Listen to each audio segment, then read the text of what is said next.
So today I wanted to talk a little bit about just things that we always talk about.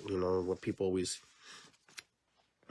talk about. Who are we? Who are we in the gist of our own personal lives, and who are we in the gist of the world? How does the world experience us? How do we experience the world? How do we experience other people in the world? It's really interesting because sometimes we have expectations about what we think the world should look like, or the world should,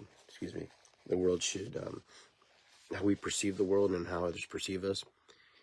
Because a lot of times, we put our judgments on people. And so the judgments is the part that sometimes causes a lot of the friction, causes a lot of the issues with people. It's not so much that people are good or bad. It's just sometimes people make these decisions that they think that you have to meet me where I'm at. But you remember, you're also got to meet people where they're at too.